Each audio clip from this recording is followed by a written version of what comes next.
近來二手住宅樓市升溫，推動樓價向上。4月10日公佈反映主要大型屋苑二手住宅樓市走勢嘅中原城市領先指數 CCL 升到153.68，為近2年半新高。同2021年8月191.34嘅歷史高位比較，跌幅已經收窄到唔夠2成。唔少地產業界同投資銀行都紛紛唱好香港樓價，認為樓市已經見底回升。但實情又係點呢？我哋信報嘅專欄作者呂梓毅撰寫咗一篇題為《港樓市長熊結束，佐證充足》嘅專欄文章。呂梓毅認為，從近期價格走勢觀察，樓市似乎終於開始浮現結束長期熊市嘅初步跡象。另外，呂梓毅又喺文章裏邊回顧咗幾項關鍵樓市指標最新變化，並且進一步探討後市可能嘅演變方向。綜合二手樓價指數嘅最新走勢同反映市場內部結構嘅市寬變化，兩者都顯示樓市正逐步醞釀擺脫長期熊市嘅可能性。首先，正如以往分析所指出，差估署樓價指數，即係私人住宅售價指數嘅34個月移動平均線，可以視為劃分長期牛熊週期嘅重要參考。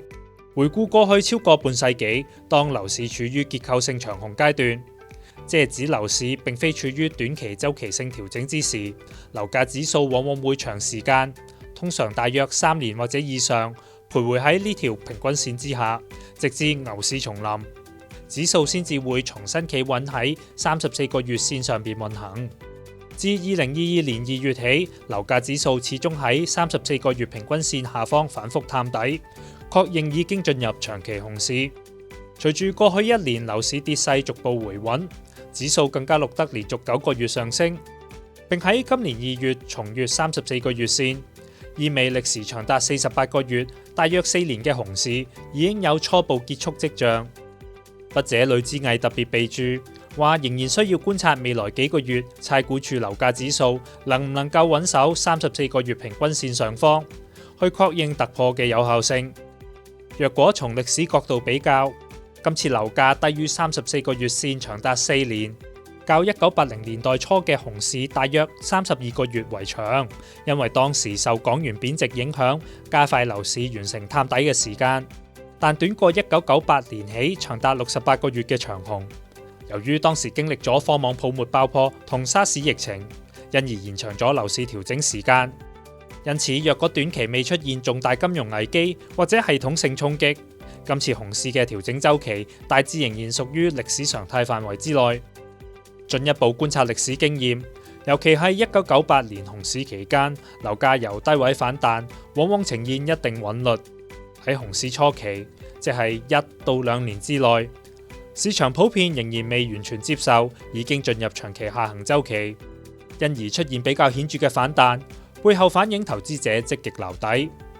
其後市場情緒逐步轉淡，反彈力度往往一浪低於一浪，直到熊市尾聲，樓價會出現最後一次比較大幅度甚至超越初期嘅反彈，為整個熊市週期畫上句號。對照今次熊市走勢，佢嘅走勢同1998年頗為相似，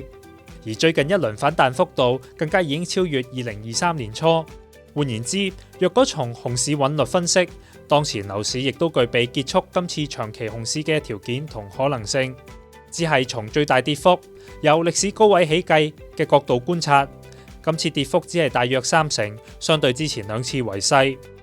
至於樓市市寬角度觀察，近月樓市內部質素明顯較以往紮實，同典型熊市反彈嘅短暫狹窄特徵形成鮮明對比。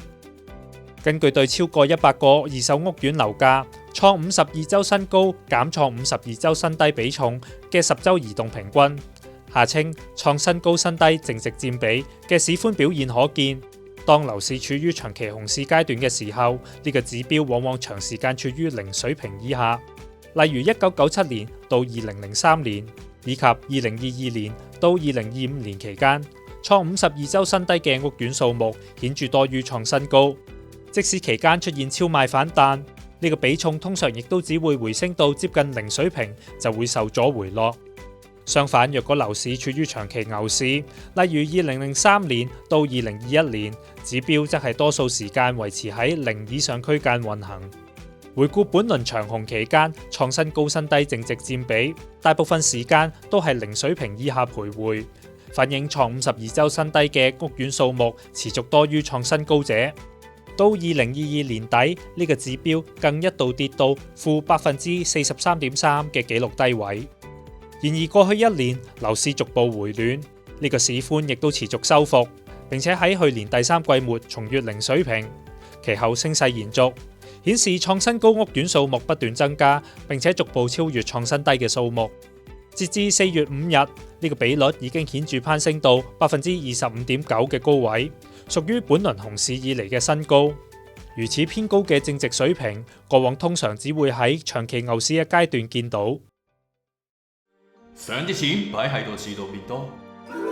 呢短期高息儲蓄寶，一筆過鎖定3年高息，期滿穩賺，保證回報每年3.81%，變走理財煩惱，鎖定保證回報。另一項重要樓市市寬指標，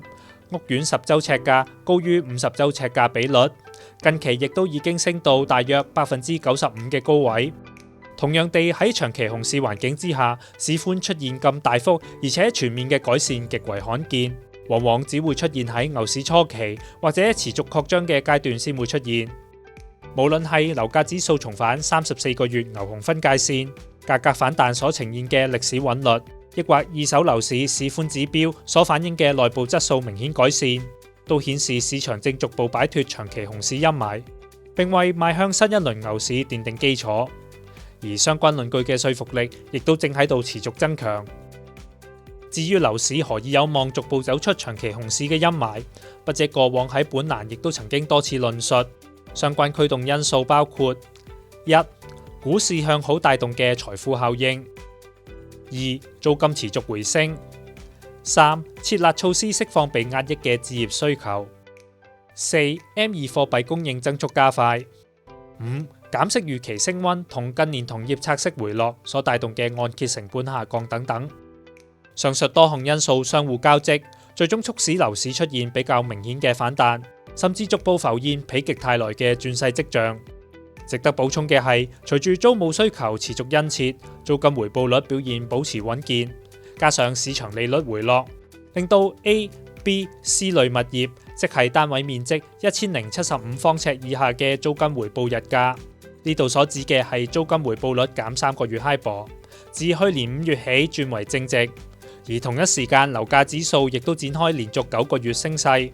雖然其後拆息曾經短暫回升，令到日價收窄，但自2024年去到而家，整體呈現反覆回升趨勢。近月亦都維持喺正值區間，未見明顯逆轉跡象。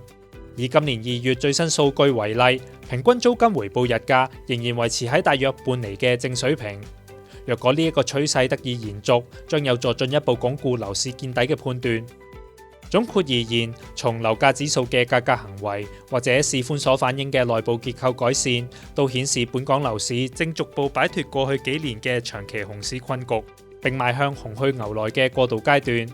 然而後市走勢能唔能夠順利延續復甦，仍然存在一定變數。尤其當前地緣政治風險若果升溫成為尾部風險，推高利率水平，令到資金成本長時間維持高企，樓市復甦步伐或者會受到制約。不過就目前觀察，相關風險演變為對宏觀環境構成持久衝擊嘅可能性仍然屬於有限，但係呢一類尾部風險仍然需要保持審慎關注，不宜掉以輕心。想啲錢擺喺度市度變多，呢短期高息儲蓄寶，一筆過鎖定3年高息，期滿穩賺，保證回報每年3.81%，變走理財煩惱，鎖定保證回報。